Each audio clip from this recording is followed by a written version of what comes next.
Okay, we finished this last week, sort of.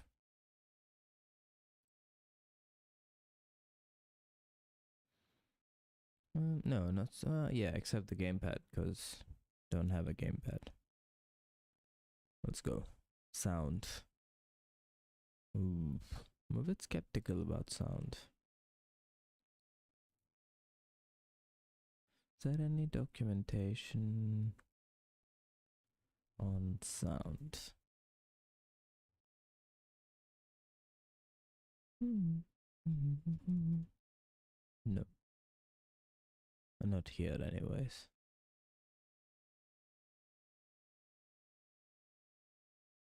Okay, figure that out later.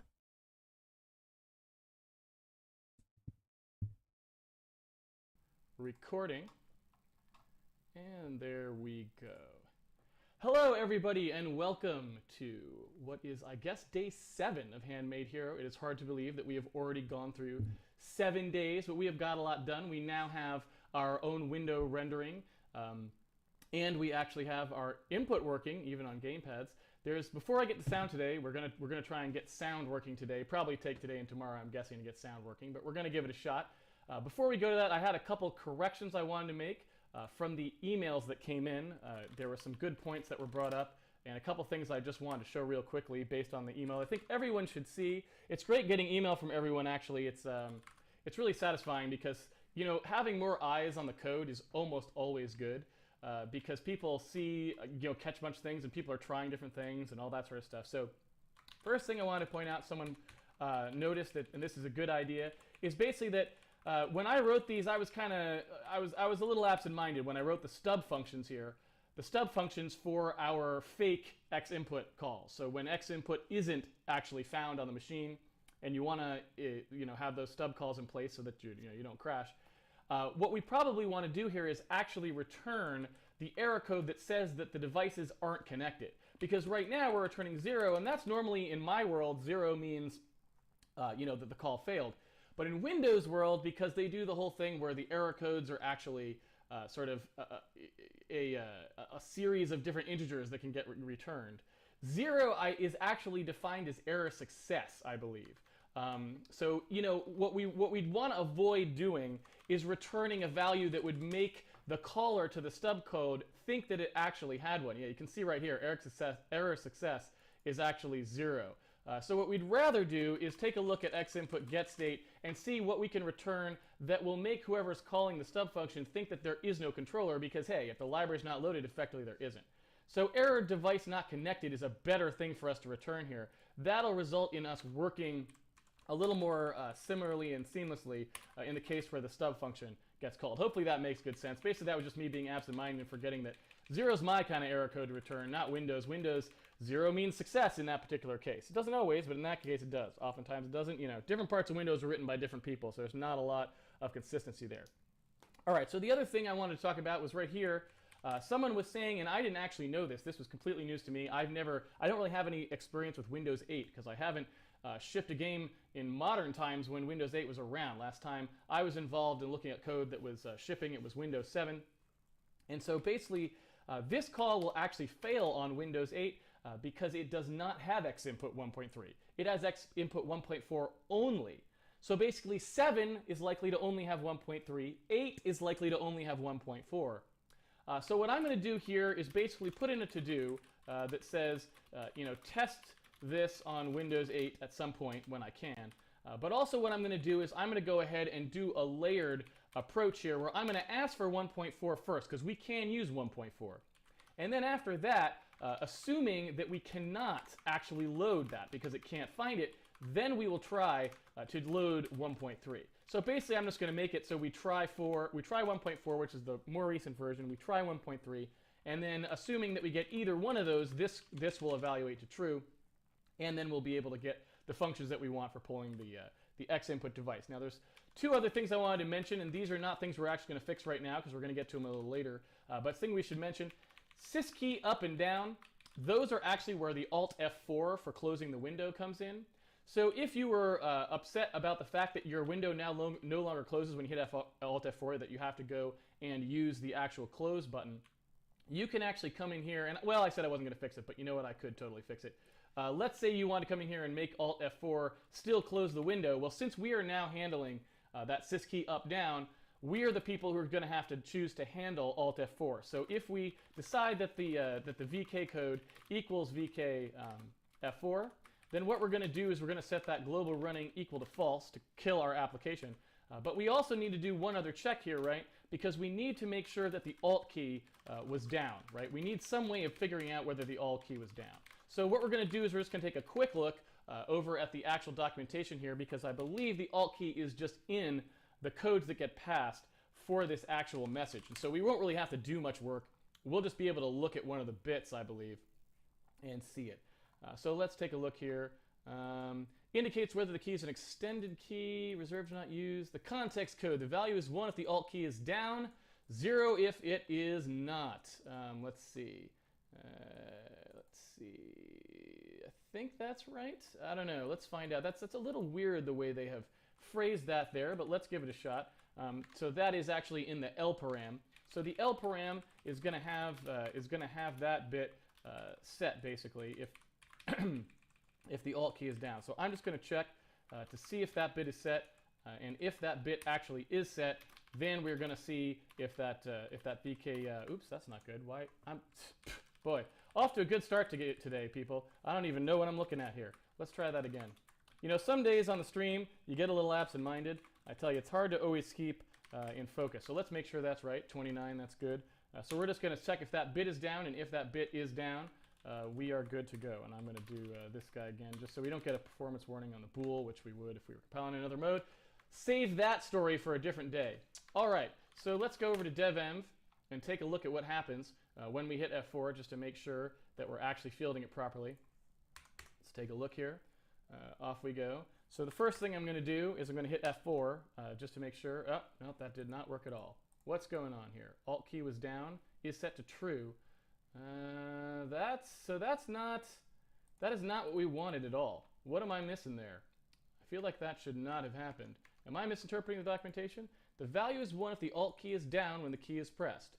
So it should have not been 1. That's a little bit weird. Let's double check, just make sure we're not going crazy here. Could be that that documentation is wrong. Could be, again, that I'm out to lunch on this stream. It's going to happen. If it doesn't happen today, it's going to happen eventually. So let's take a look. You know, we want to see what the W param is. We're taking a look at the 29th bit. So let's see here. So that's not actually set. What did I do wrong? I did something. Oh. Let's see here. I must have done this wrong. Shifted up 120. Ah, awesome. Yep, we are out to lunch today, ladies and gentlemen. So that was interesting. Let's make sure that's the problem first, but then I'm going to explain that, because that's actually a good thing to explain. You may run into that yourself when you're coding. Yeah, much better. So basically what happened there, I'm sure that was going to be easy to miss, so I'm going to go over it a little bit more slowly, because that's a bit of a snafu that you're going to fall into now and again. It's easy to do sometimes. So basically, if you take a look here at Alt key was down, what I actually had written, again because of the out to lunch.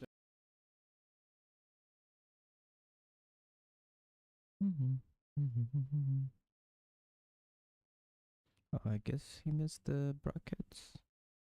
That we talked about, I had actually written it missing one of the parentheses that I had intended to put. So I wrote it like that. Now in C and C++, there's a thing called operator precedence, which means that certain operators get evaluated first and certain operators get evaluated second, and so on, third, fourth, fifth. Now, we talked about this in the intro to C stream, and I pointed out the fact that multiplication will happen before addition. Well, the same is true of any other operator. So like this not equals here, and this shift, and this and, they all have precedence too. Now, we properly wrapped our shift in parentheses. So there's no ambiguity. No matter what the operator precedence is, that's going to get done first, so that's fine. But once we get out here, once this is evaluated, so that's equal to something, right?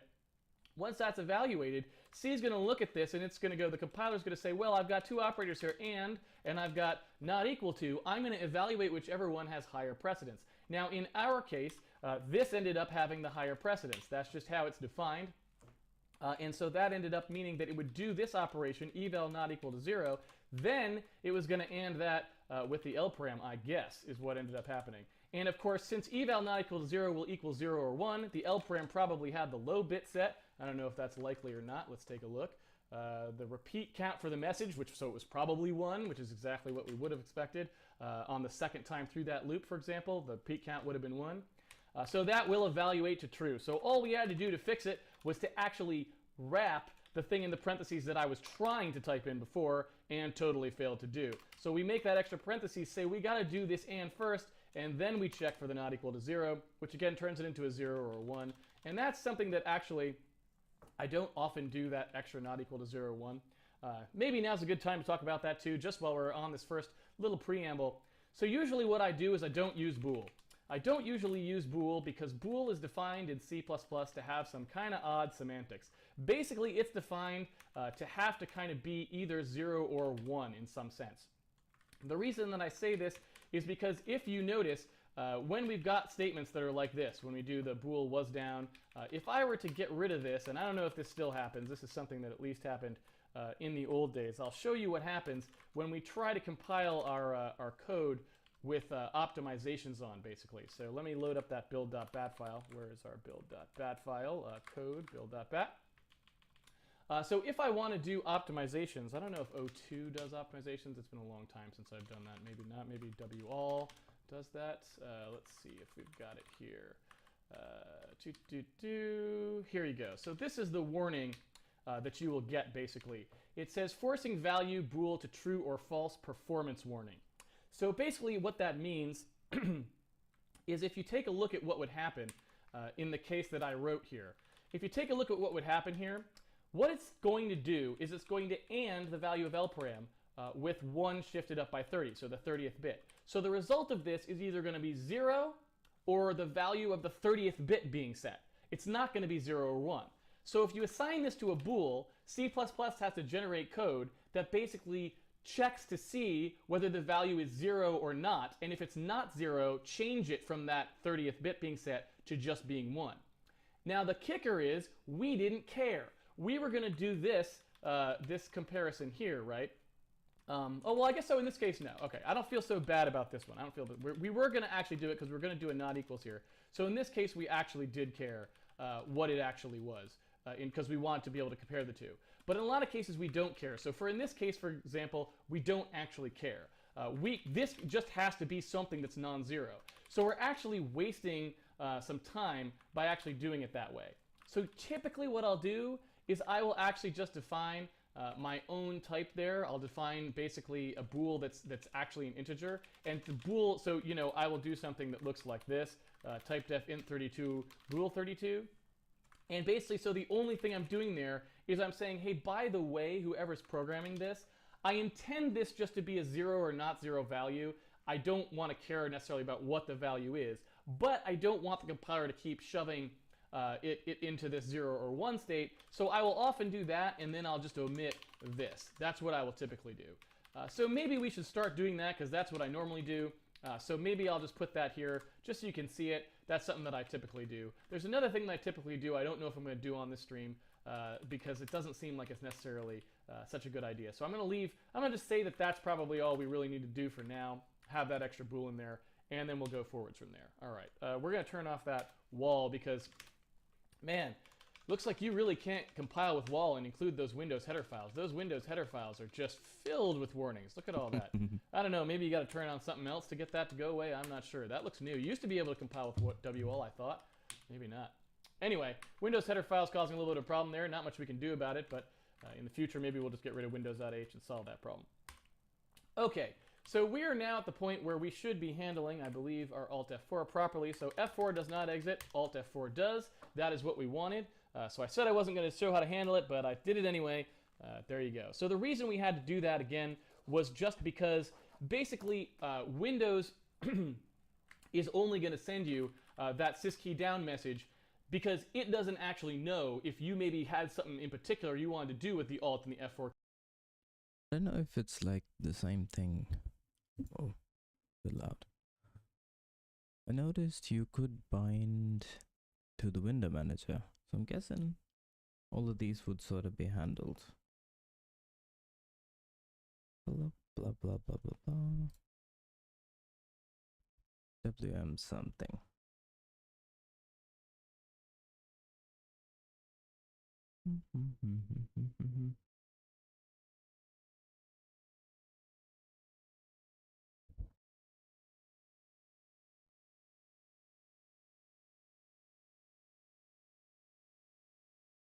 Get WM geometry.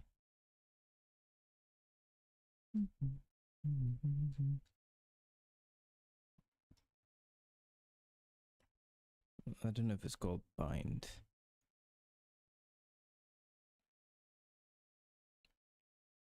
Window manager or something? No.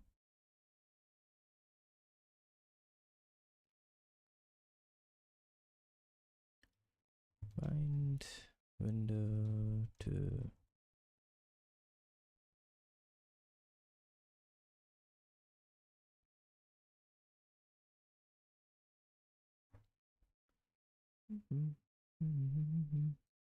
whoa, what was that?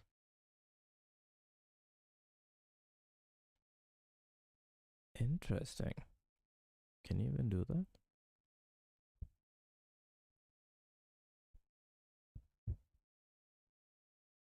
Excellent forwarding by users using SSH. Okay, even if it was not Windows. Okay, I just leaked another email. It's fine. I don't use that very much.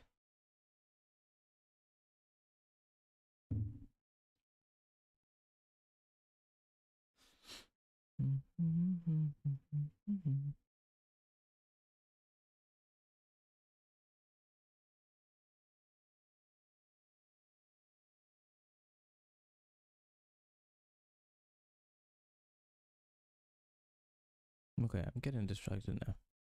It's not what I wanted to check. I don't want it to be bound to the window manager because I like it that it's floating. Make build run. Yeah, and it's like I can move it around and stuff. Yeah, because I have tiling on, and it just snaps it onto. Yeah, don't want it, but at some point I can try to do.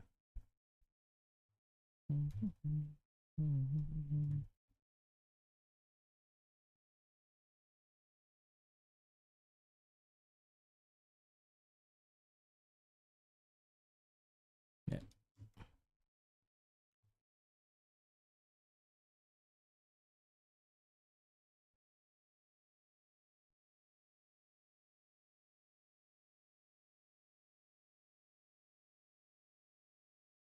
Maybe. Also wanted to check what's the equivalent of. I can ask Cloud. What's the equivalent of static sound on Windows? Off Windows in Linux. Using X11 versus what was the Windows one? Win32. Yeah, for example.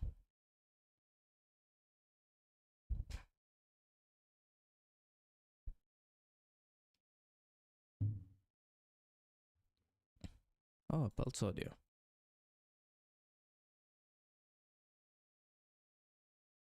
Yeah, I saw that.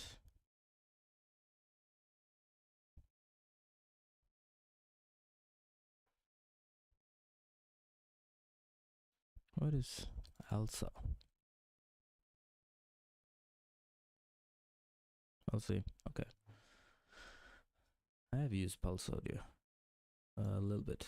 Keys and so on. So he doesn't want to be presumptuous. So it's actually the def window proc. It's this thing that actually picks up the Alt F4, closes the window for you. So once you start handling WM syskey up and syskey down, then you have to do that stuff that Def Window Proc was doing for you. Now, you could just call Def Window Proc, but we don't really want it to do any other sys keys probably. So I say it's better to just handle it ourselves and leave it at that, especially because we may not want a cold exit on this. We may want to do something here. Who knows? So that's probably the best way to do it, in my opinion, so that's what we should do. Last point of clarification, down in here, someone brought this up, and they're right to bring it up, but it's just something we weren't going to get to yet. So I want to wait and hold off on talking about it till we get to it. But just so if anyone else is concerned, there is a bug in Xinput, a really bad performance bug. And actually, as far as I know, I'm the first person who actually complained about it. There was a post on Molly Rocket from a long, long time ago where I was like, did anyone else notice the fact that this goes on? Basically what happens is when you call Xinput getState, if you do not get back a controller, like if there was no controller, remember we're going through all 4 controllers here and polling them. If no controller is plugged in for that particular index, so if there's no controller 3, there's no controller 4, Xinput, at least on certain versions of Xinput, will stall, and it'll stall for several milliseconds or something. It's a really bad stall. It eats up a lot of CPU time. And so you really don't want to actually do this. When we actually do our perf, we are going to have to get rid of this call every time. We only want to pull the ones that are actually connected. Now the documentation suggests doing something that is actually not what I would suggest, which is polling every so often. But that just leads to a spiky frame rate. You don't want to do that. In my opinion, the better way to do it is usually to use the actual HID notifications that come in when devices are plugged and unplugged, because there you can actually see exactly when a device is connected or disconnected. Now, I didn't want to go into that yet, which is why I didn't cover it, but we will be covering it, so don't you worry about that. When we get to performance, we will get to all of these things and they will get ironed out. But just in case you were worried, don't worry about that. Leave it for now. You may get those stalls. They're fine. Again, we are not trying to be on the fast path right now. We're just trying to get everything running so I can show you how to build everything, and then we will start to be concerned about the speed of the various things that I already kind of know we will have to improve when we get there.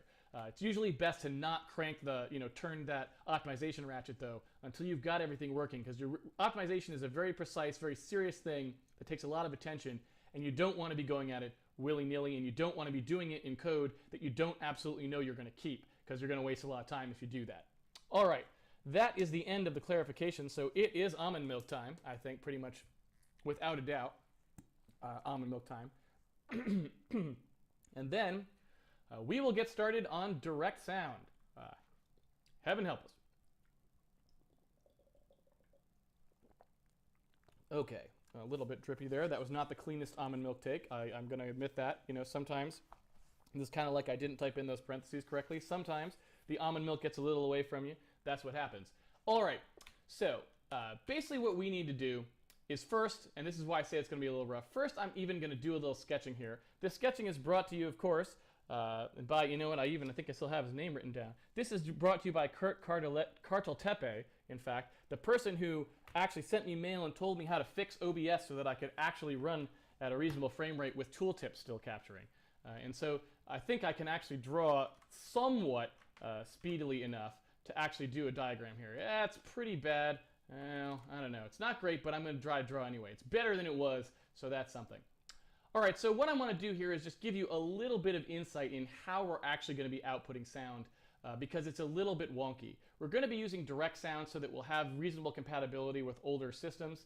Like I said, I kind of wanted to show you how to get things running on Windows XP as well, just to show you how to give you a little practice with kind of reaching back and doing backwards compatibility. Does that mean you actually have to target Windows XP when you're actually shipping a game? Probably not. I think the user numbers are down to something like 7%. So it's really not that big of a concern. But I'm trying to keep it that way because there's not a lot of cost to us to actually do that, at least for the majority of the code. So we're doing it anyway. So I'm going to use direct sound, which is an older API. There are newer audio APIs. I don't think any of them are particularly good anyway.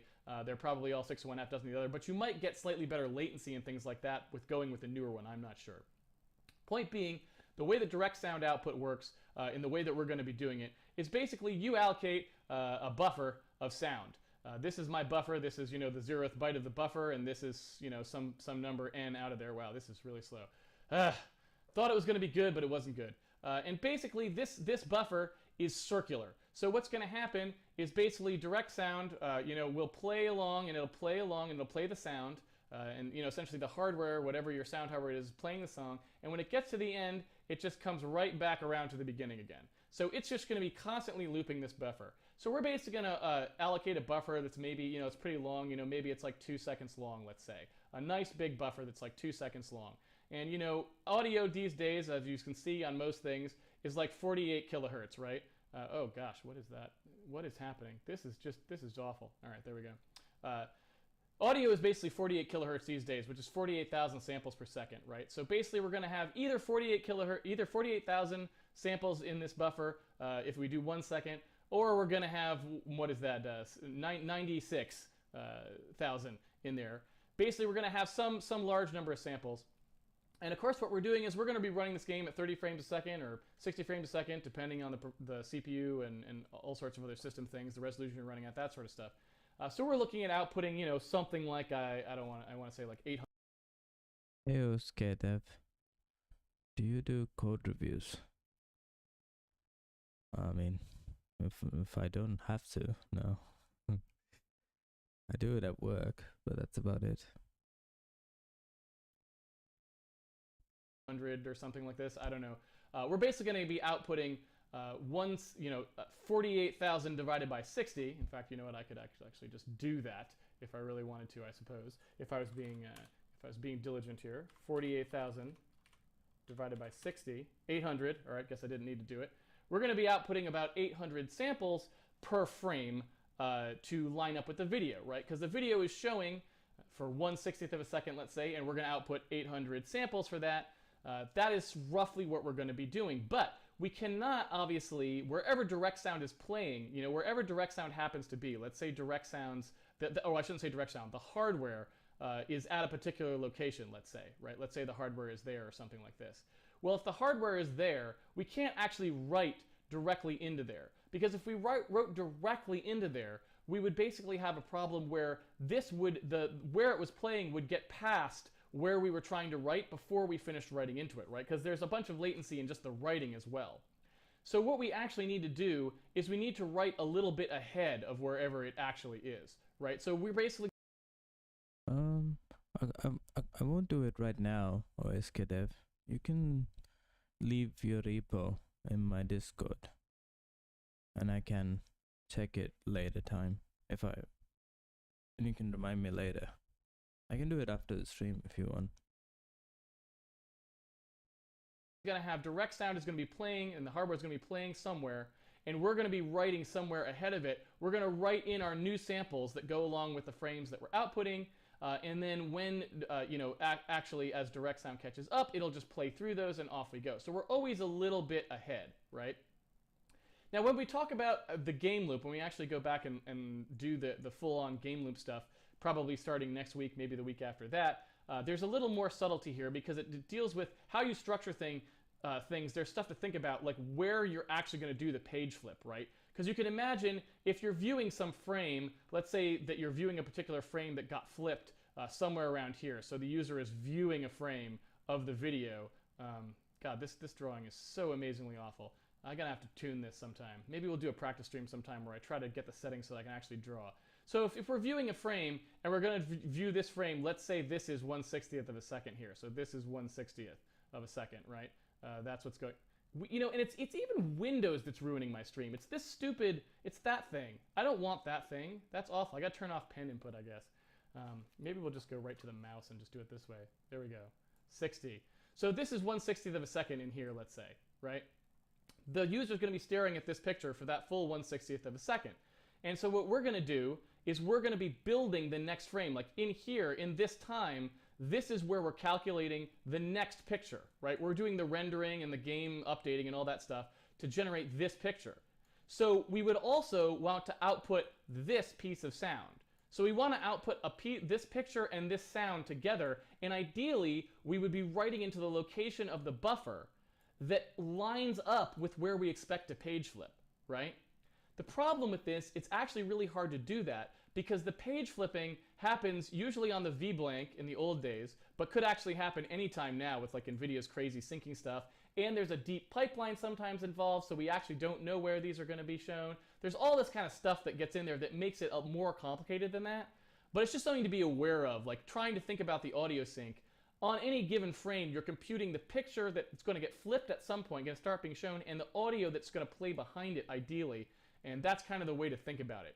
So basically what we're going to try to do today is just open a handle to direct sound and get this buffer up, this thing where, and have direct sound just kind of do this infinite loop on it where it just plays it over and over and over again. That's where we're going for. I don't know if we'll get it today, but that's where we're going for. So hopefully that makes some sense. It's pretty straightforward. And again, it's just memory that we're just writing into, just like the bitmap.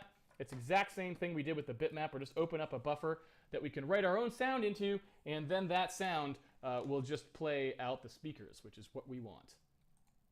I'm just going to close this awful GIMP because that was horrible. I got to figure out what's wrong with that before. Someone email me and remind me if you think about it.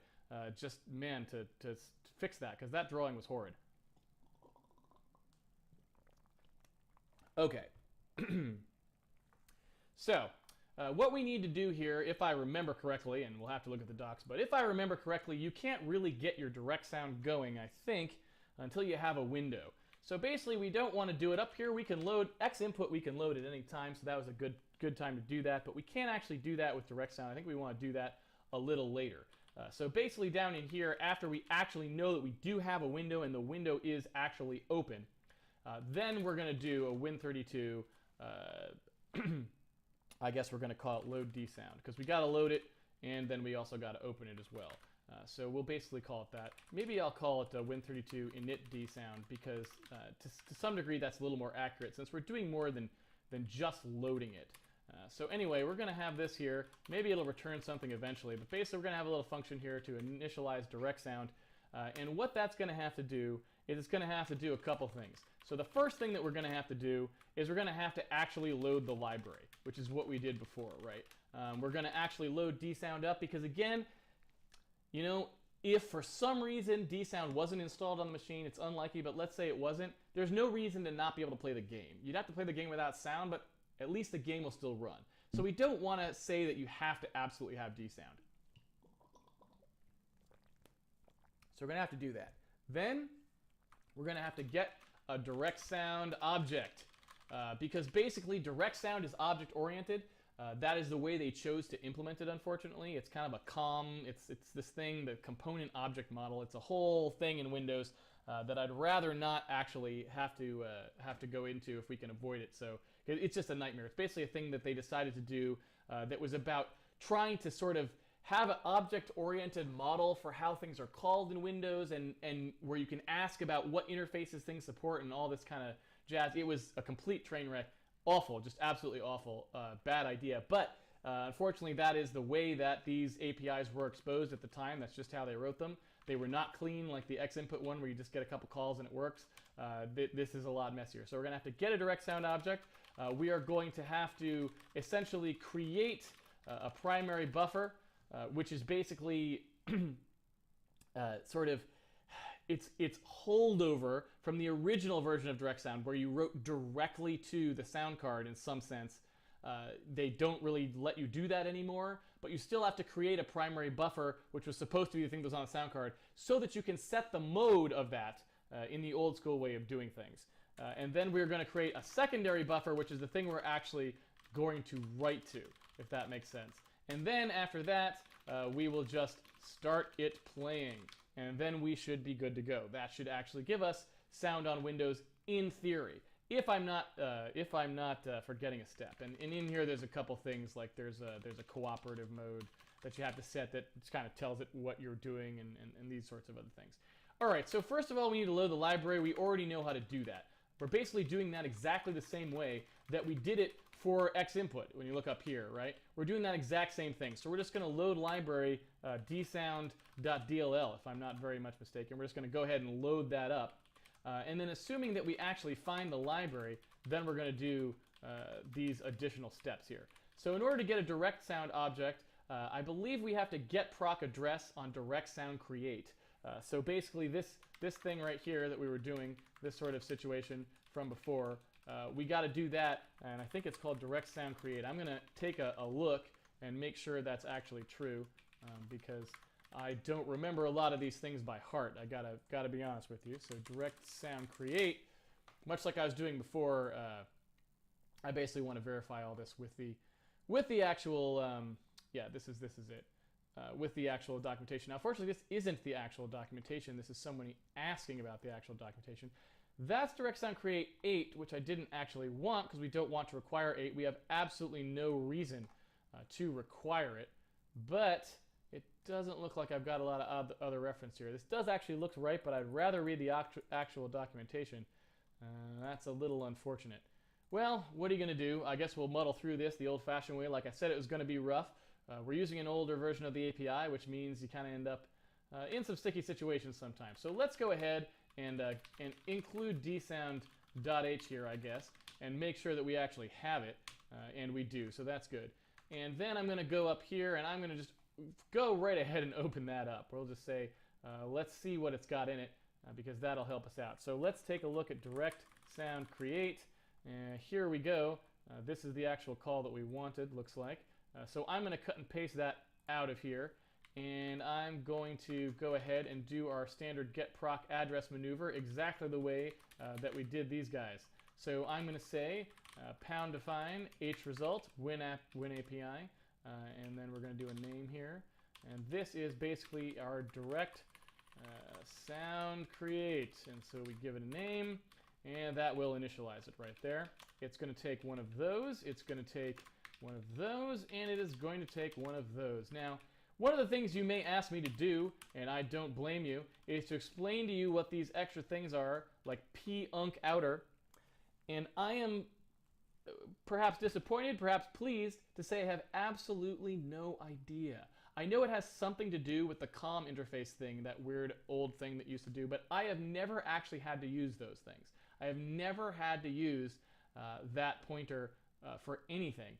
And so I'm happy to say I have just always left it 0. I'm sure it has an explanation. I'm sure the documentation will tell you if you're curious, but I can't tell you. The GUID device, on the other hand, is pretty straightforward. That's just what sound card you were trying to open. We're actually going to pass 0 for both of those. But anyway, so here we go. This is the thing we actually need to get that back. So we're going to call direct sound create. And then we're going to do exactly the same things that we did here. We made our macro. We're going to make a pointer to it, basically, direct sound creates. We are going to make, well, we don't actually need a stub call, actually, because this isn't going to get called from anywhere. We don't even need it to be global, actually. We just need the type def, because what we're going to do is we're just going to use it to create it just that one time. So we actually only need the pointer in here. We're never going to call that create again, I don't think. Now, if we change our mind, we can always move it out to be a universal function that's called, but since we don't need it universally yet, I'm not going to bother putting it universal because that'll only lead to maybe people calling it accidentally or who knows what else. So if we get the library, we'll go ahead and do the direct sound create call, and we'll make sure we actually get that back. Assuming we get that back, then we will actually try to call it like this, I guess. We'll just go ahead and call it right in here. If we don't get it back, this might be a good place to just give a quick diagnostic. And I'm going to just put these in here because we'll eventually have a logging system where we'll log errors. And so I might just add those in there so we know. And I'm going to put them up here as well just so we kind of know. This might be a good place for a diagnostic as well, just so you know which version of X input was running in case there's stuff. You know, we might print out kind of which version we loaded, that sort of stuff. You know, these might be good, that sort of thing. So just kind of put some to-dos in there so that when we come through here, when we do have a logging system, we can add them in. The code will still work just fine, even though we don't have diagnostics. Those are just for error checking later when we're trying to do compatibility testing. Sometimes it helps to have some way of like looking at a log and seeing what went wrong. Okay, so I gotta set the cooperative level here. I'm pretty sure that's what we do. Oh, direct sound create. We don't care which device it is. We need to create one of those. Basically, the way that it works is we call direct sound create, and it's going to give us back a return code that we're going to have to check here. And then what we're going to do is we're actually not going to. It's not going to return to us that direct sound handle. What it's actually going to do is it's going to give us back the pointer in an out parameter. This thing right here, this LP direct sound. So basically, what we're going to have is we're going to have a direct sound object. Right, we're going to have a direct sound object pointer. So basically, this is direct sound, right, like that. we're going to have this direct sound pointer, and we are going to pass it the address of that pointer, and it's going to fill in the address, assuming it was successful. Then it's going to return this H result, and because of the way they decided to do this in DirectX, you have to use this macro. This macro succeeded to see whether the thing actually worked. It's absolutely ludicrous. It makes no sense whatsoever. They were just making things worse as they went, but that's what happened. And you can actually see what it is here in the actual things. I think it should be defined, although it's probably actually defined outside of here.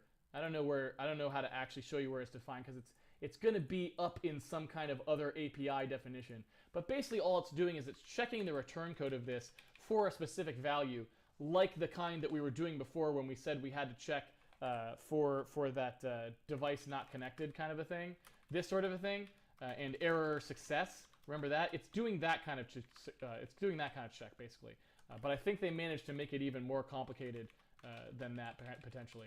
If you're curious, go look it up. Do a grep in the files. But basically that's all it's doing, figuring out whether the direct sound create call actually worked or not. So assuming that we actually do get one back, we got to set the cooperative level. And so set cooperative level, we can also just get right out of here. Set cooperative level. So there it is. These are the methods. In fact, you can see here, this is the interface. This is the iDirect Sound interface, actually. That's it right there. So actually, that's interesting. I wonder if this is... Yeah, does this actually compile properly? No, it doesn't. So what is the actual... Let's take a look here. Type that we should be using. Is it just iDirect Sound?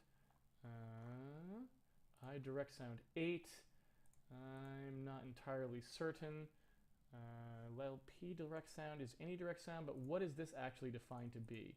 Is this just always defined to be 8? I'm just trying to figure out which type of object we're defining here. So there's an iDirect sound, and then there's a... Yeah. I'm not certain. I am not certain about that.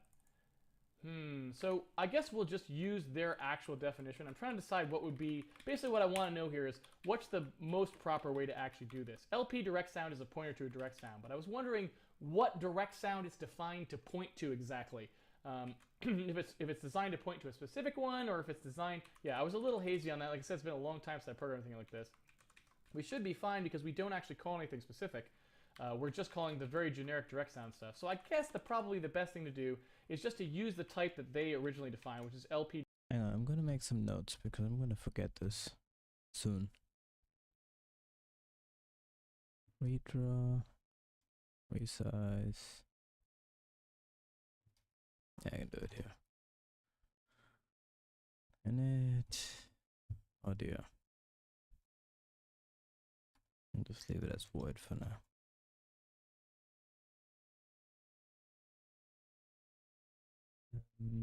Get audio library if missing log don't add or like don't hold program, and then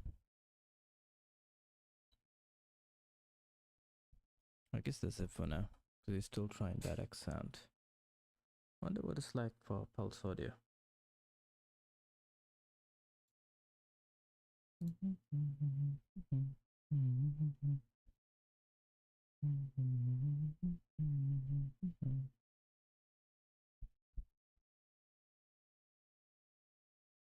Sound server system for POSIX OSs, meaning that it's a proxy for your sound applications. What's the other one? ALSA.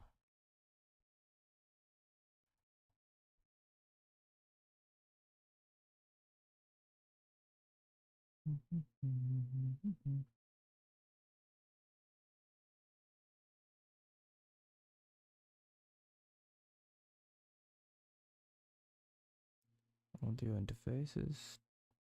Blah, blah, blah. SMP.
Yeah, I'm not sure which one to use.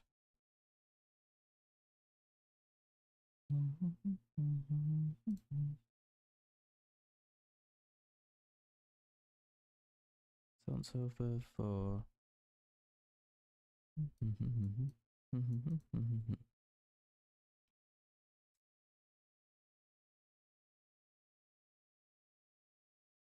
support and development. Last project maintained by.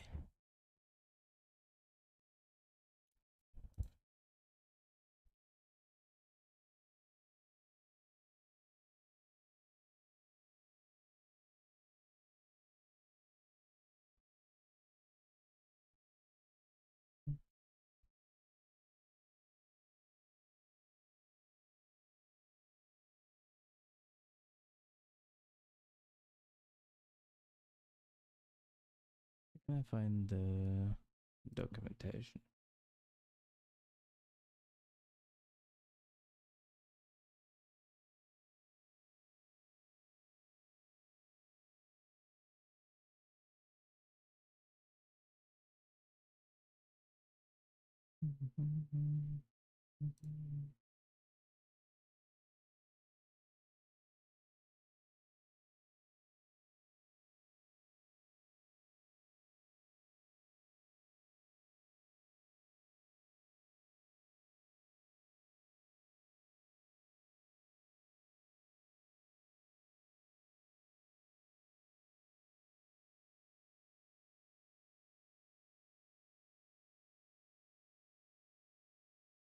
Browse the programming documentation. Pulse audio sound server. The API comes in two flavors. Complete but somewhat complicated to use. A sync API. Simplified, easy to use, but limited synchronous API. Second one sounds good. Regardless of current locale, some functions will filter invalid sequences from string. Some will simply fail. Everything you pass in the API is already UTF-8. Okay. Okay, let's look at the simple one.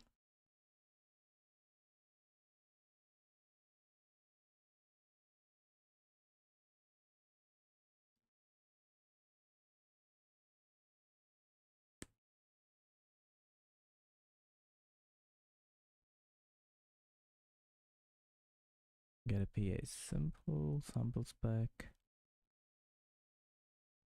What is SS?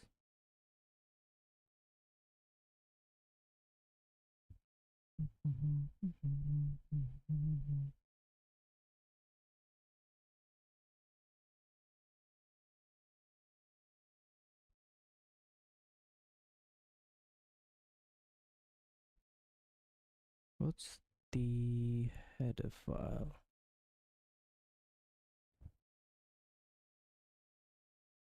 PA simple new. Use the default server. Application's name. Playback. Where's the buffer?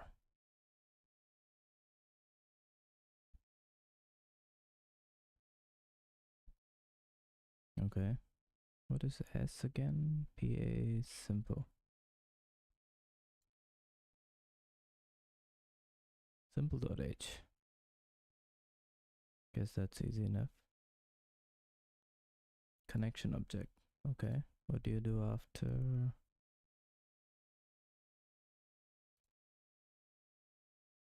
Simple flush. Get latency, drain.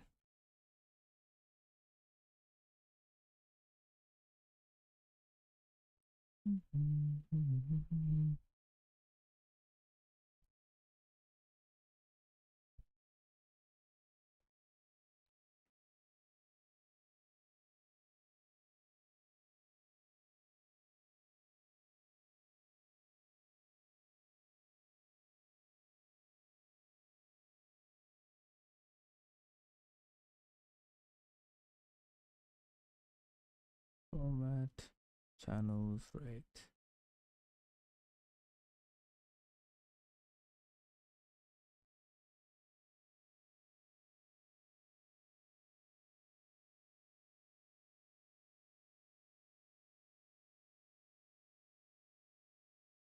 What else is here? Connecting, transferring data. Okay, this is it.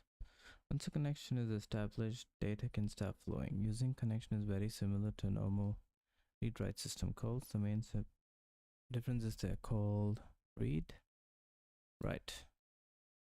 Whoa. Note that these operations always block. Oh, we can't have them blocking.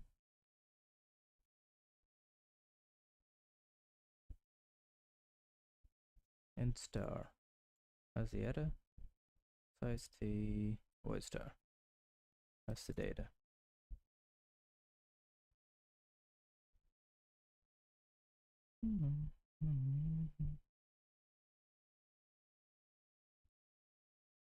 Is it a bind if they block? I don't know. I have no idea. Alright, let's continue for now. Oh, and what's the header?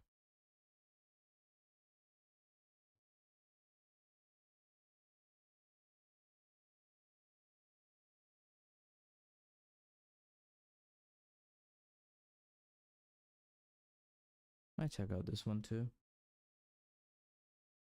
Device names.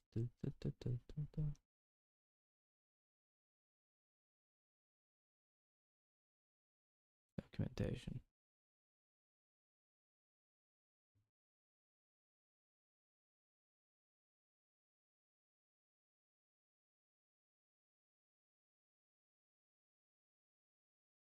Library API. Sounds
primitive controls.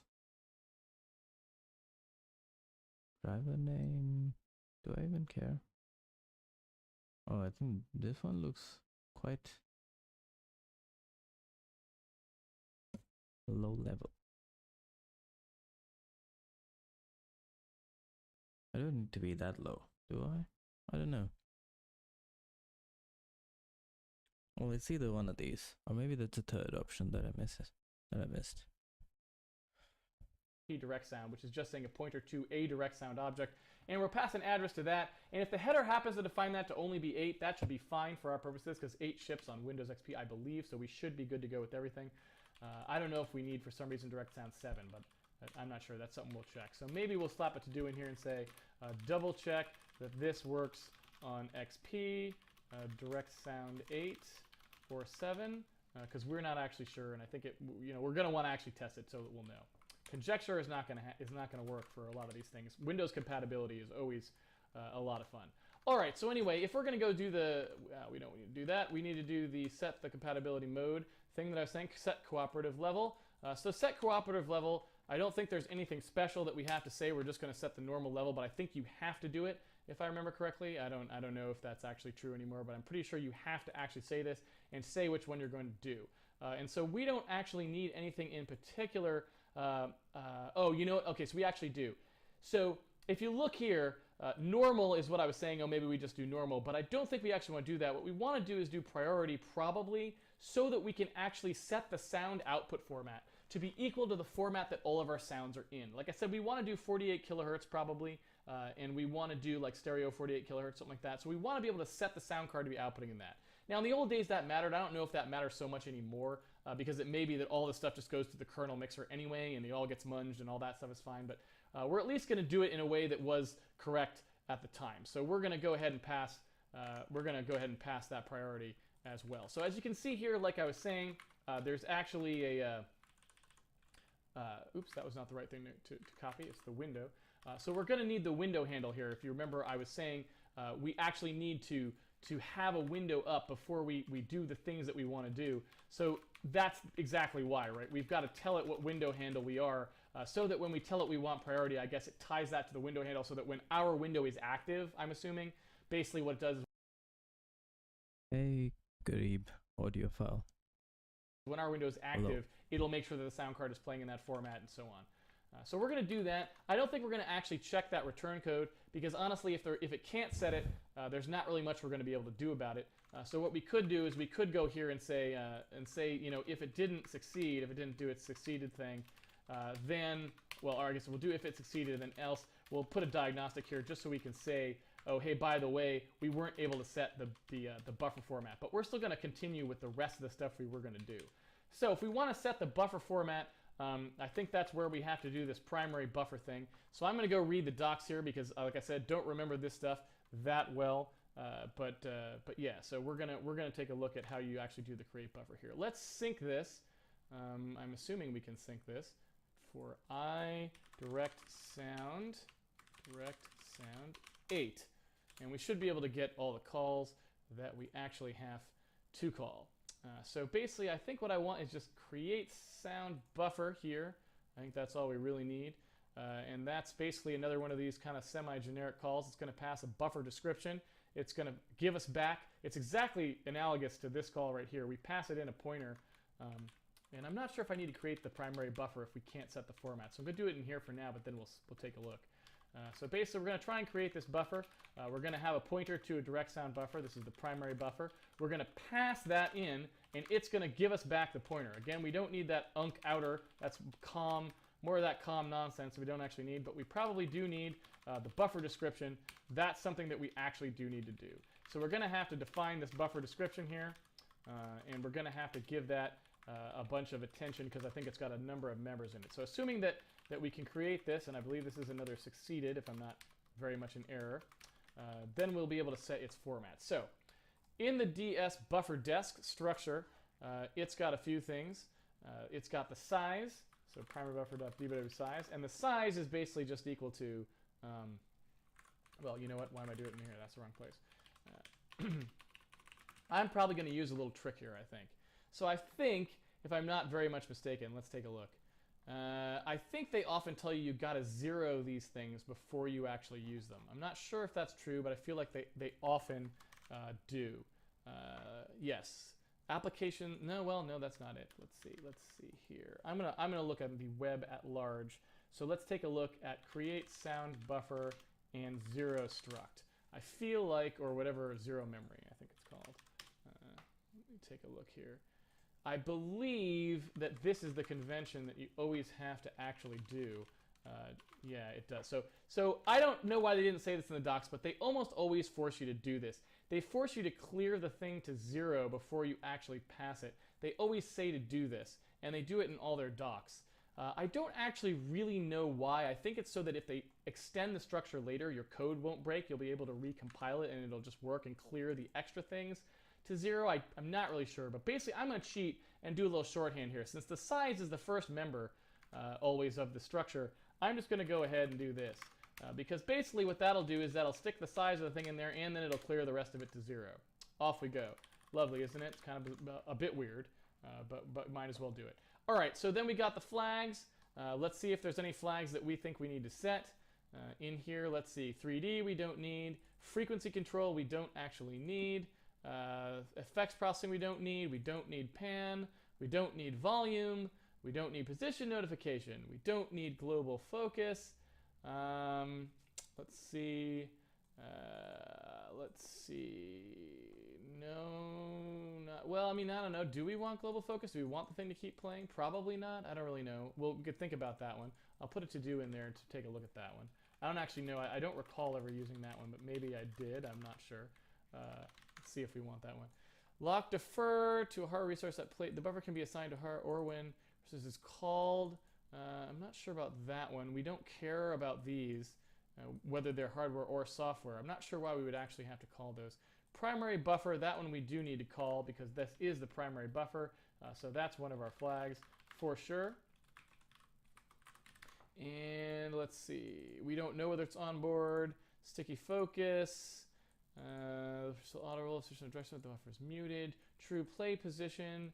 To return the bar's true play position, only valid in Windows Vista. All right, I don't know. It's a bit of a crapshoot here with these flags. We may have to play around with them a little bit. Not a lot of great documentation there. Anyway, the size of the buffer in bytes, again, pretty straightforward. That is, again, like I kind of explained in the diagram that was drawing extremely slowly because of GIMP. Basically, what I want to do here is I want to allocate about 2 seconds worth of audio. So what I'll do, just to be a little bit more flexible, is whoever actually calls this can decide what that's going to be. Now, my only question, though, is I don't know whether I need to do that on the primary buffer or the secondary buffer. I think you want to do that on the secondary buffer. So I think the primary buffer is actually going to be set to 0, would be my guess. Let's double check that and see if that's actually true for the primary buffer. Okay. The DB flags, remember, contains the same flags used by the buffer. The only difference is the DSCast structure, blah, blah, blah. According to the location of the buffer, these flags are optional. Use the force of either hardware. Okay, yeah, so we don't need any of those things. What about this guy here? What does this guy say? When creating primary, actually the buffer bytes member to 0. Okay, that's what I wanted confirmation on. So basically on this guy, that's still going to be 0. That's going to be something that later when we create our secondary buffer, the secondary buffer will set this equal to the buffer size, basically. So we're going to pass that in. Someone else can tell us what our buffer size is. So basically, we don't have to worry about that at all. So in the buffer desk, back here on the buffer desk, let's take a look. We have a format, an address of a wave format EX for specifying the format for the buffer. This buffer must be null for primary buffers. All right, so again, all null. So it looks kind of like basically the only thing we're setting here is the size and the primary buffer caps. That's a bit odd. I don't know. I'm also thinking maybe I want to do this. This is not how I normally do it, but I'm thinking maybe I want to do it like this, just to be a little more careful, just because that way if they move the DOW size parameter someday, we'll be in good shape for that as well.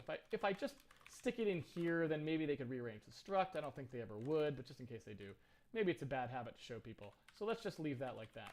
Okay, so I think that's all we actually needed to fill out according to the documentation. Seems a little sparse, but who knows. I guess we can see whether we got it or not. Again, we're only creating this primary buffer so that we can set the format on it. Once we actually create it, I believe we can call the function.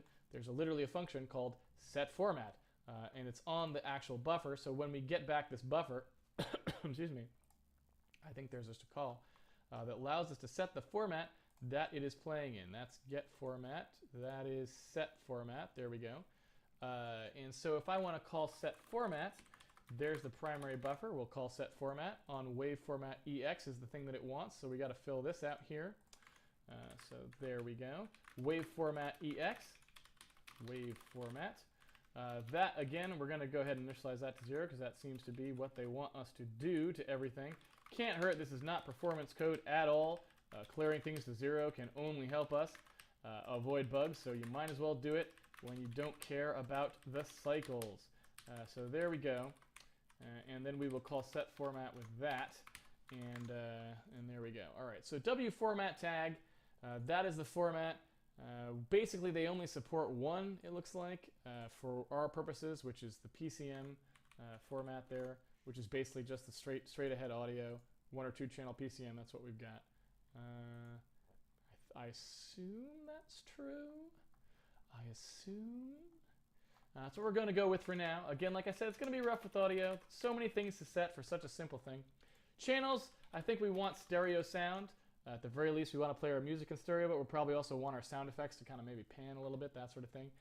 Samples per second, again, we're going to let that be passed in probably, just in case it wants to be configurable. No sense in forcing that when we could make it parametric, just in case we want to change it. Average bytes per second, that seems like it's just going to be however big, however big the buffer is in that many, however many samples per second times the number of seconds.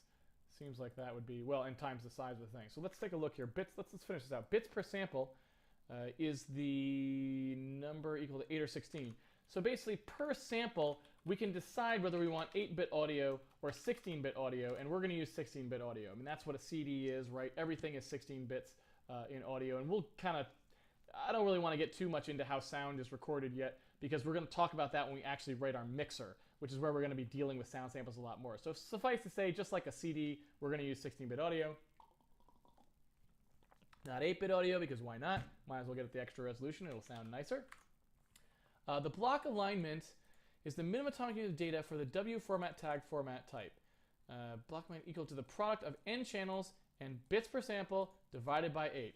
So it's basically just the number of channels we have per sample, right, which is 2 left and right channels per sample. They're kind of packed in there, times the bits per sample. So that is how many bits there are for a full sample, one for each channel. So it would be 32 bits. And then we're going to divide basically by the number of bits in a byte. So that's the calculation it wants to do. So just to be more explicit about that, basically what we're doing is we're creating some memory, and we're going to write samples into it. We're going to write int16 samples in, 16-bit samples for our audio. And those samples are basically the waveform. They're how high the waveform is at that point of the sound, right? So just like, it's basically, we're making a little graph of the waveform. And so basically we're going to write int16s, and we're going to write them in like left, right, left, right, left, right, like interleaved like that. We're not going to have 2 separate buffers, one for the left channel, one for the right channel, it looks like. We're just going to, there's nothing wrong with that as well, but it looks like this is the way they want to specify it in here, so this is the way we're going to do it.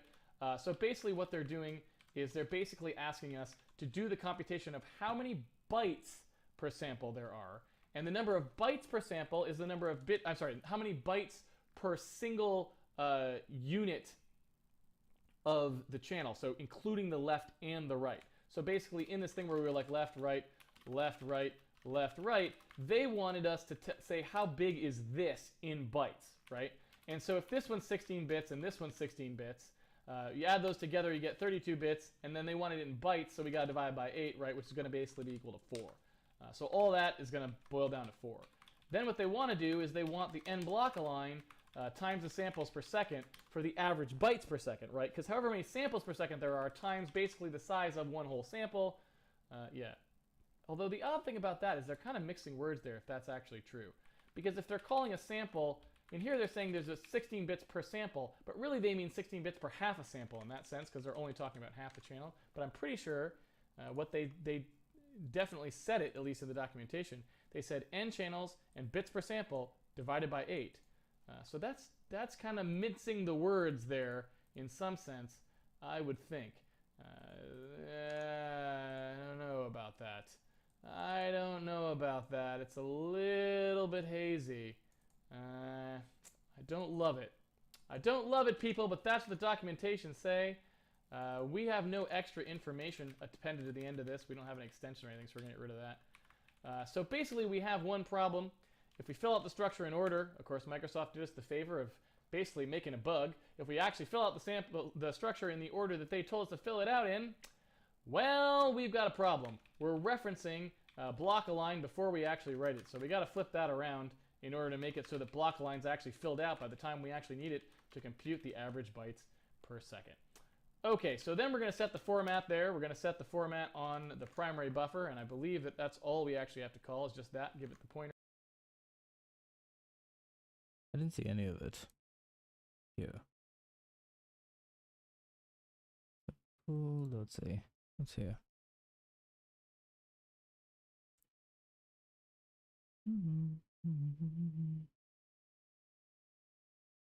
Pulse/simple.h.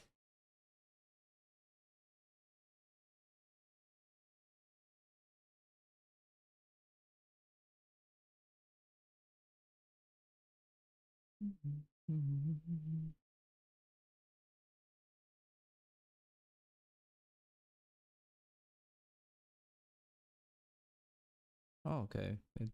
Is this it? Sample 16, sample 16 LE. Signed 16-bit PCM. Little Indian. Indian. Indian.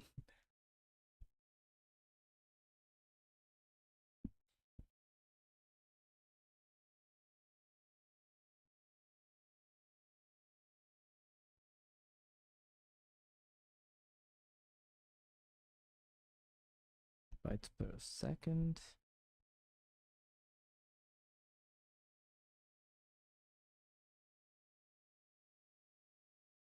Of 1 second of audio.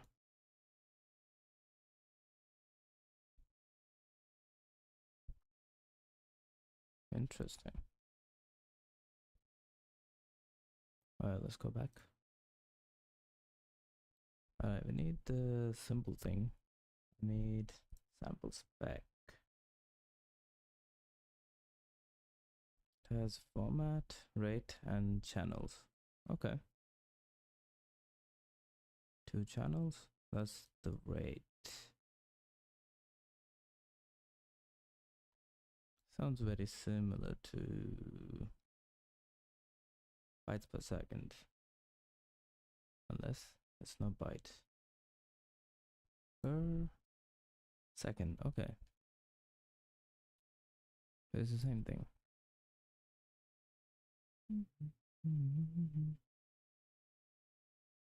And I'm guessing this means 16 bits.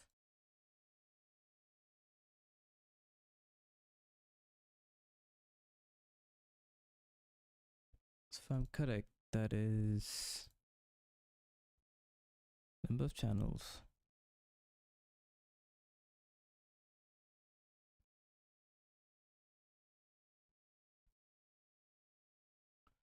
What is samples per second?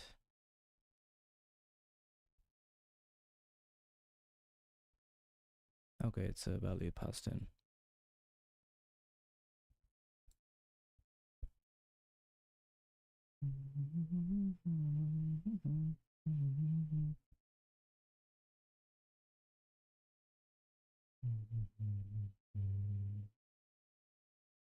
Okay, and where? I mean, seems a lot more concise. All I need to do is find out what the rate's gonna be for 16-bit audio.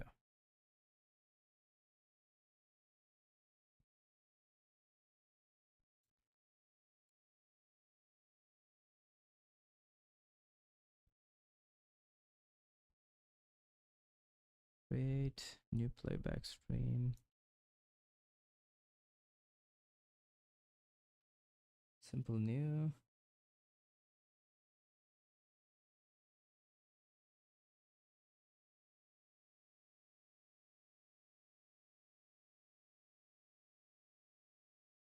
Buffer size. What is the buffer size? It's 1000 bytes. 1 KB.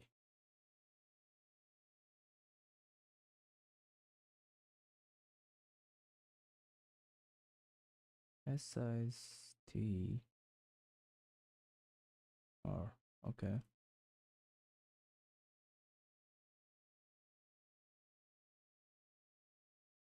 That's the latency.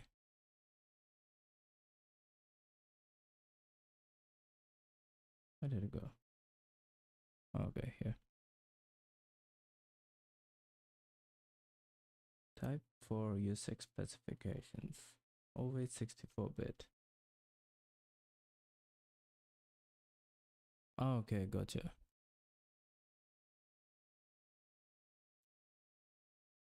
Don't need that, don't need that. Latency is a 64-bit number.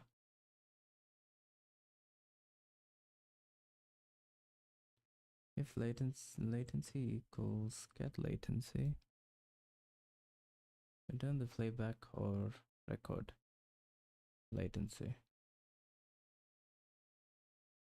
Okay. Equal to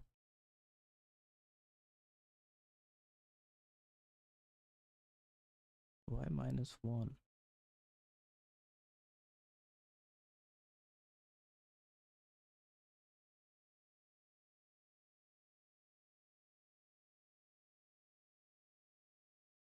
Okay, so if they're equal, why is that an error?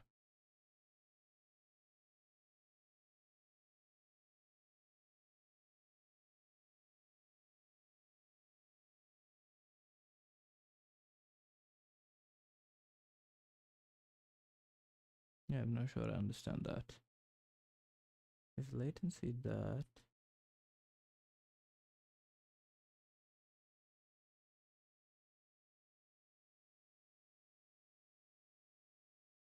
this is the type, right?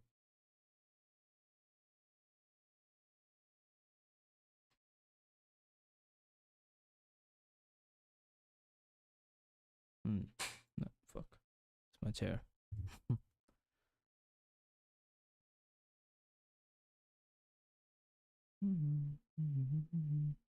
Need some data.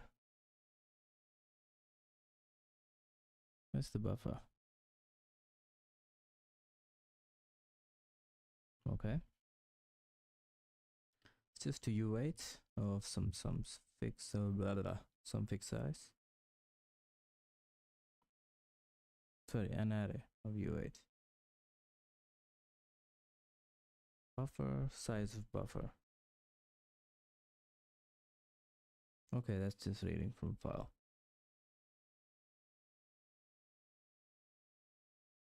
Simple write. Send buffer. Size T of R. What is R?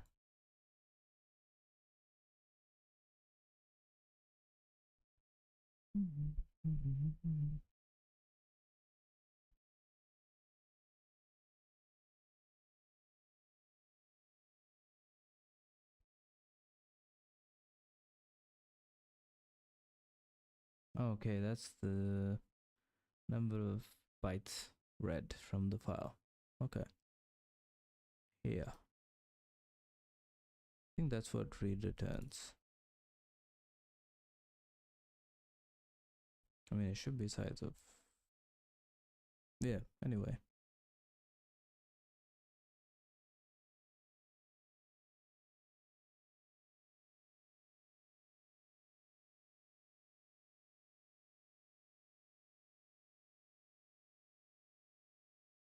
And I'm guessing this repeats till there's stuff to read.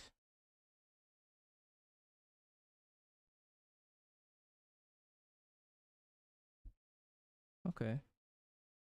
Seems not bad. You get a new EA simple. You set these things. Where is it? Here. Sample spec. And you write. Seems not bad. What's the drain? Every single sample was played.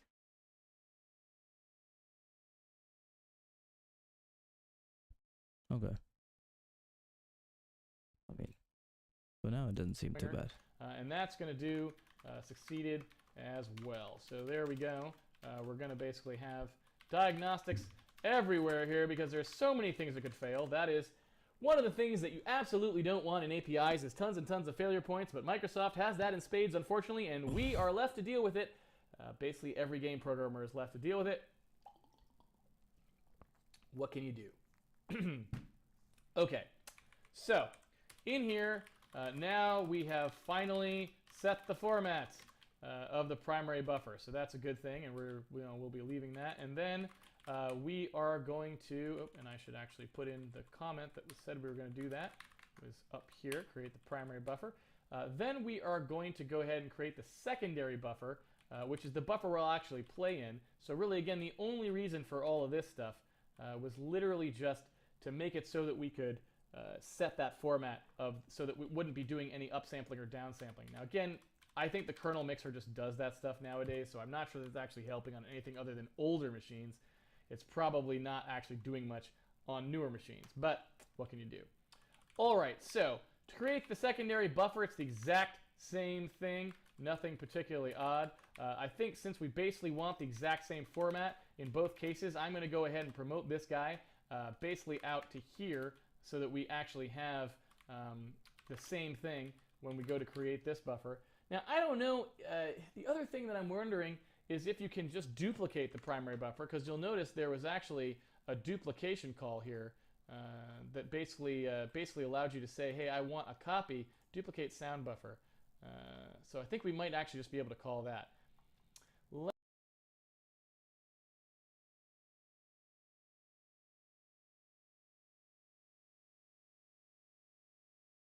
I don't know if I should look into this one too.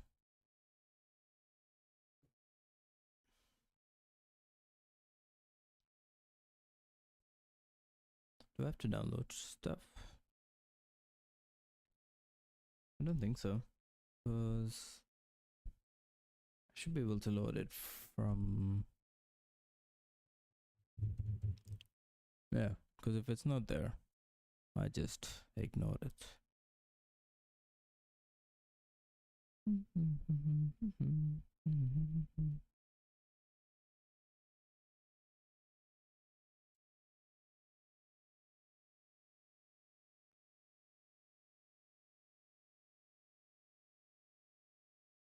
Device, no, I don't want device driver. Driver API. I wonder, is it two right drivers?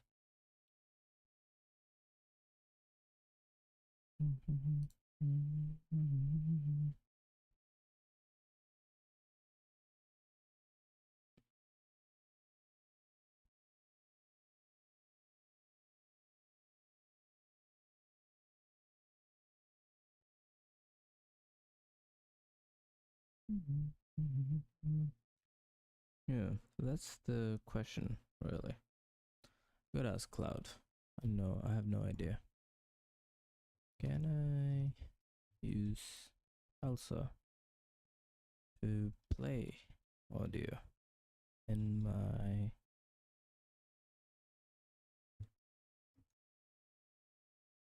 library?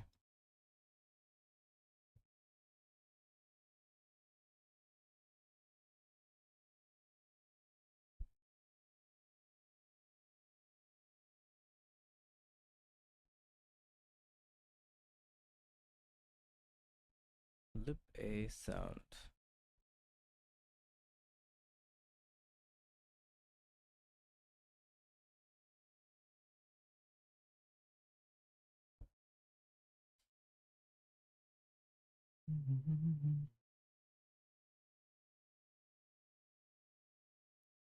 Okay, so Pulse Audio runs on top of Elsa. I guess, and ideally we want to use Elsa then.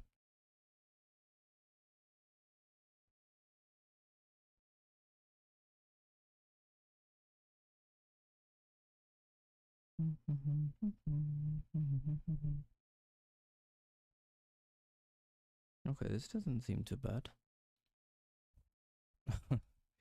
Famous last words.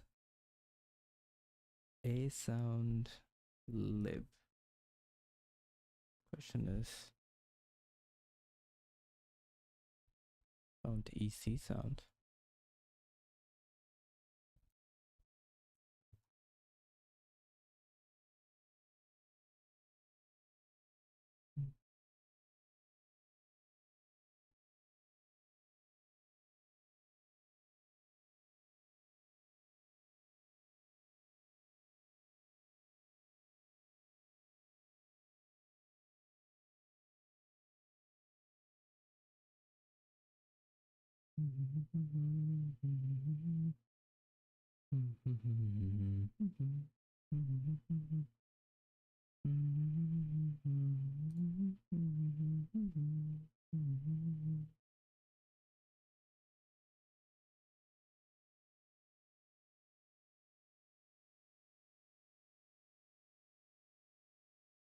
What a special pages.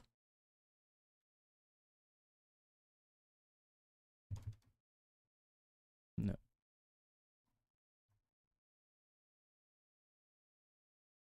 Maintenance reports.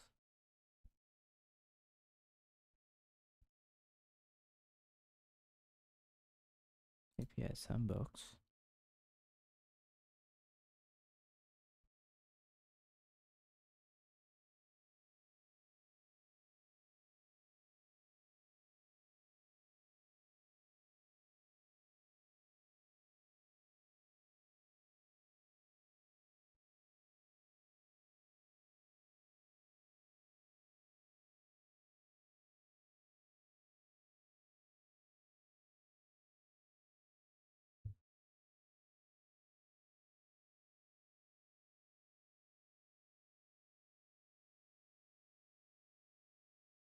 Birds. Blocker user. Whoa. I don't know what this is.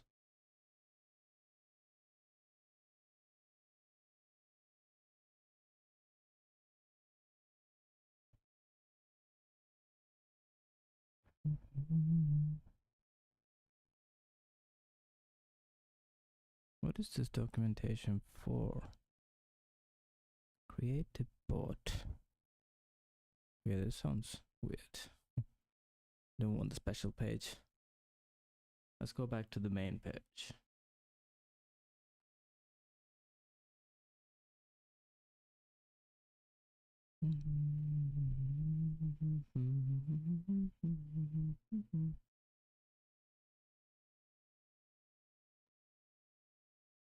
Okay, how do I test my...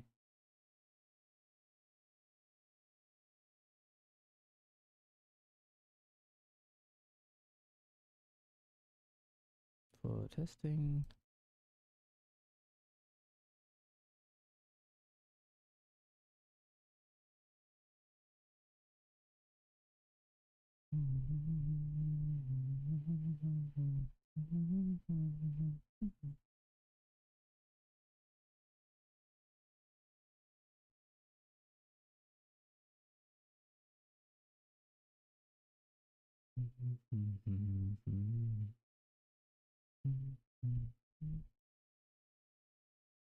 Most sound cards you'll need to unmute and adjust master and PCM volumes.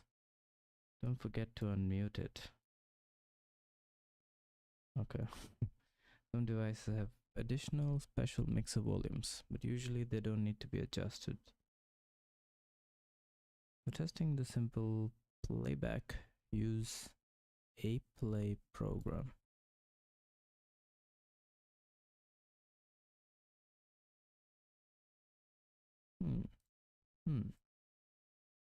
How can I find...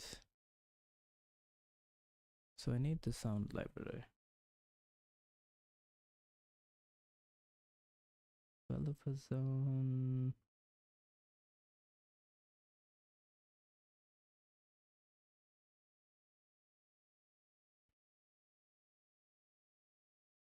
It's the unofficial wiki.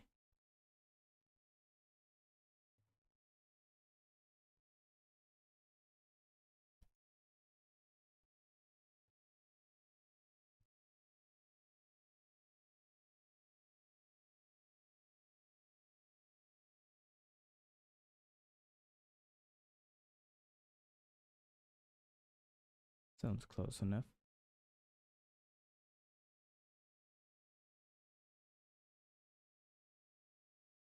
No.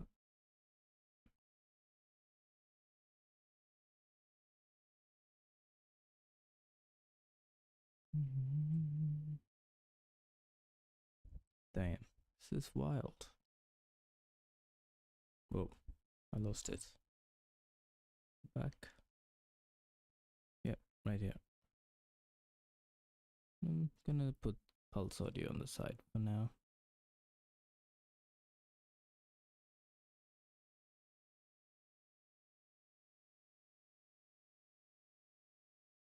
Application developers.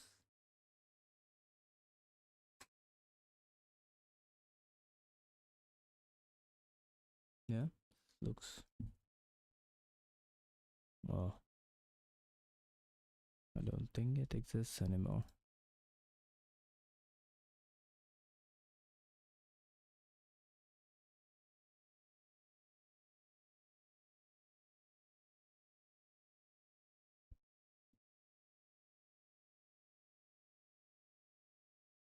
Okay, this looks useful.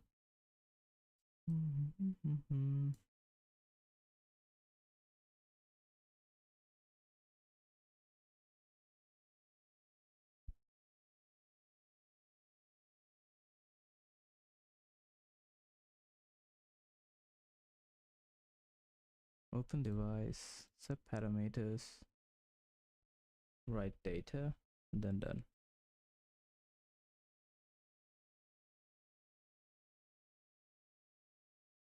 Minimum, geez, that's minimum. Okay, it's not too bad.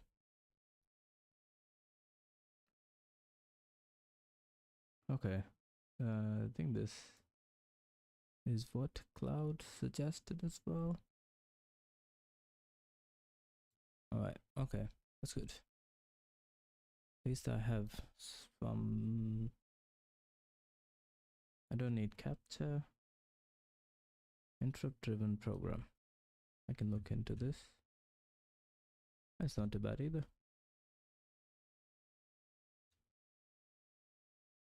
Full duplex program. Okay.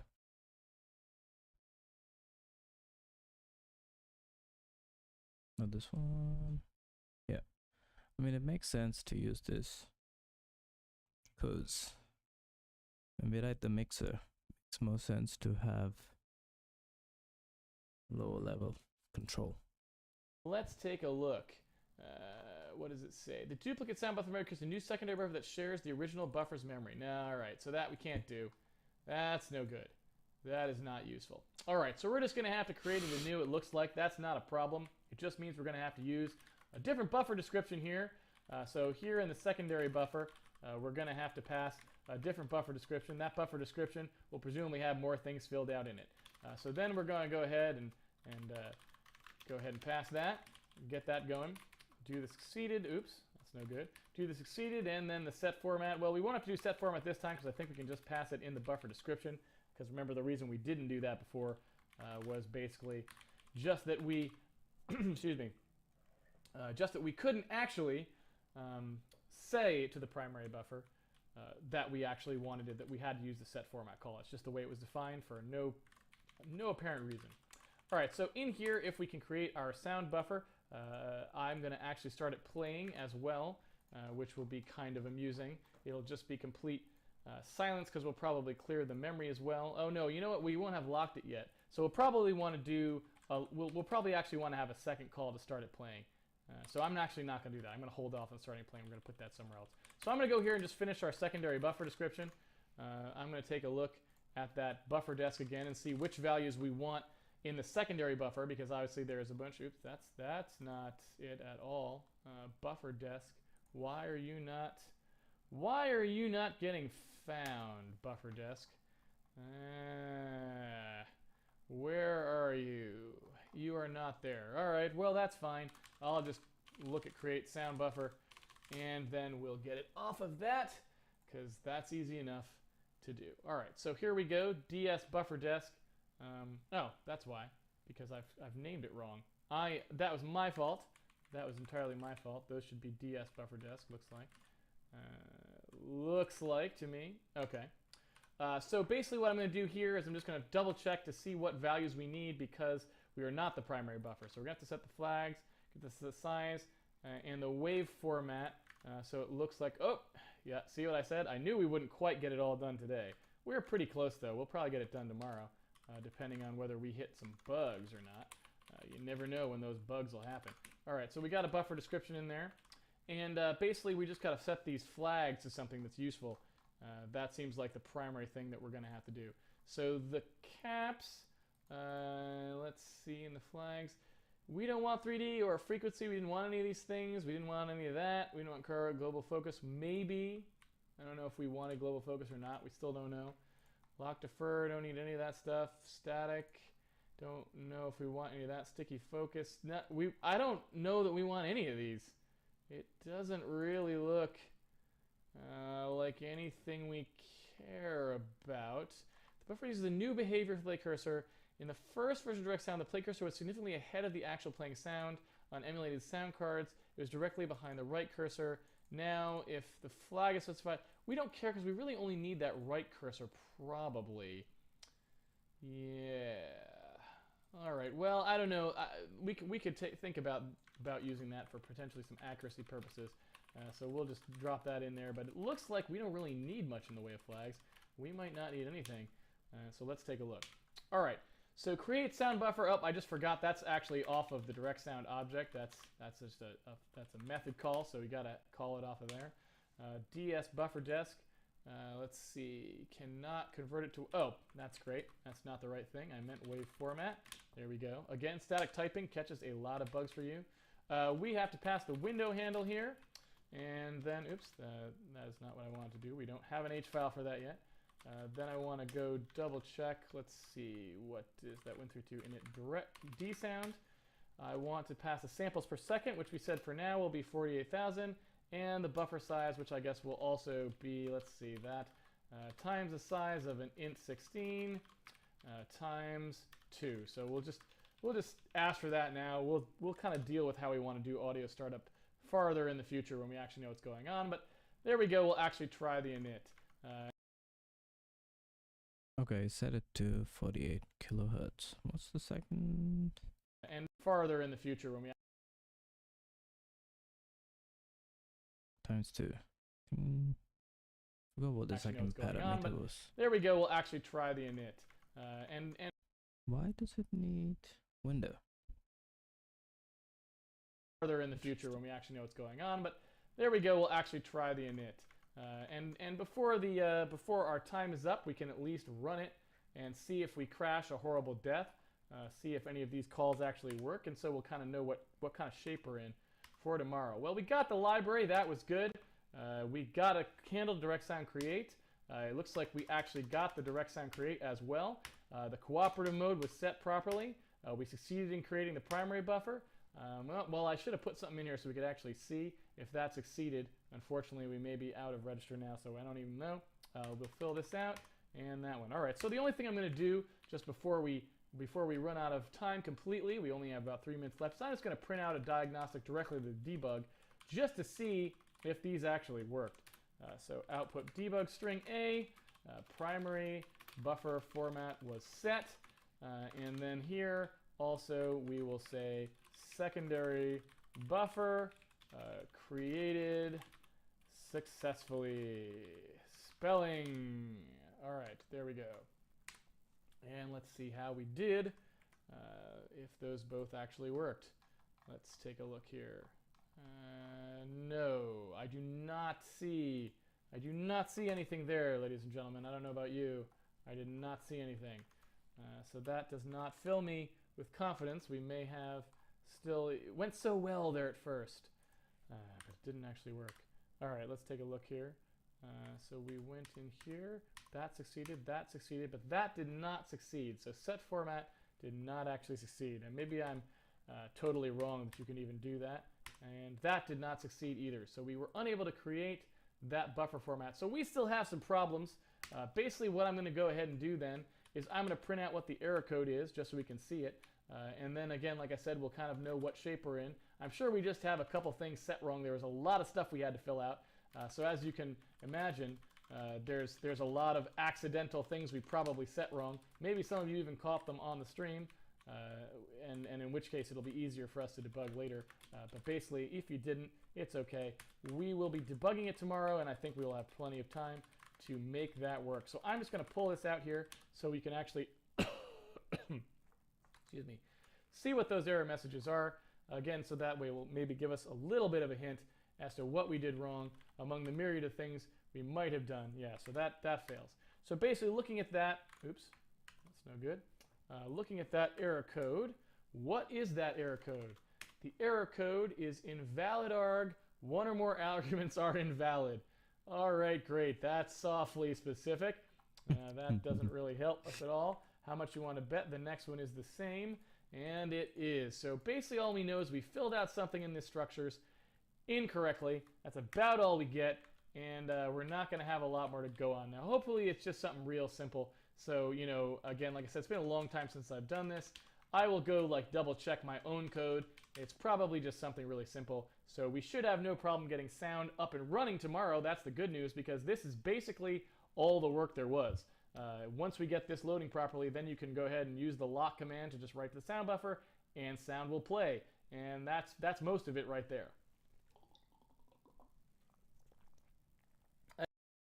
Okay. I guess I'm gonna do it tomorrow too. Yeah, gonna try implement also. Why is it called also? Guessing something sounds something. Luckily for me, I have this minimal playback program.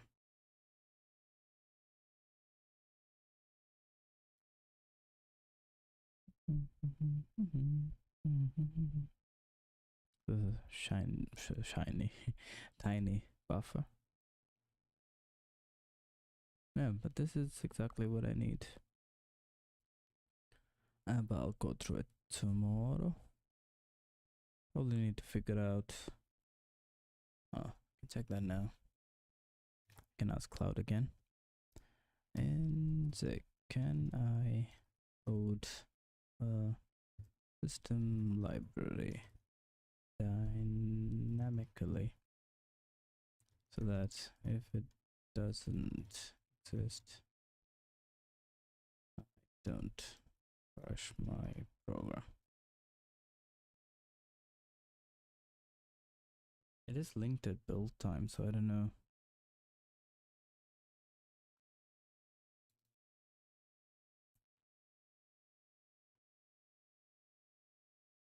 Okay. Interesting. That looks cool.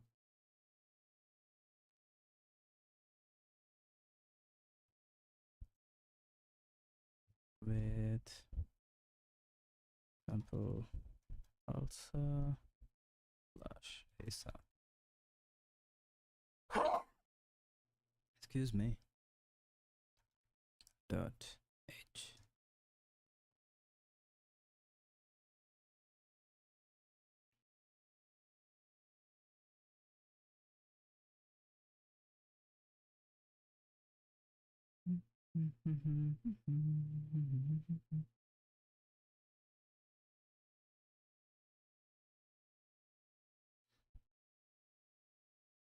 Where does it load the library?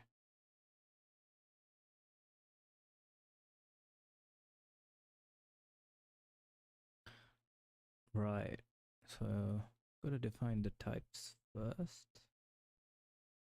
And then I can, yeah, that makes sense.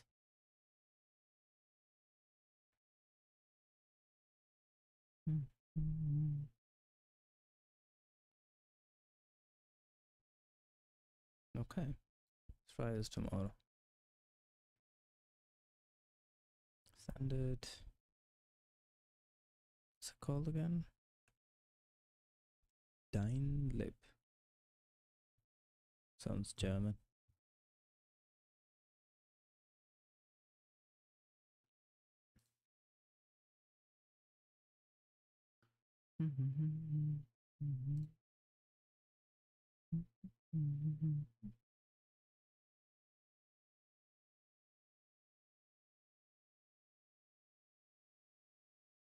Okay.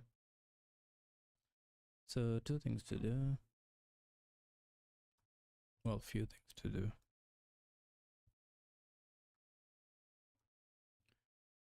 Do E4. Code. Also a sound. Dynamically. So that. And do rest on success. Okay. Let's work for tomorrow. Yeah, I'm gonna call it a day there. Am I missing anything else? Not really. Okay. Alright, thank you for hanging out. Either ways. Have a good one. I shall see you. What's today? Thursday? Wednesday? Thursday. Yeah, Thursday. I'll see you back here tomorrow.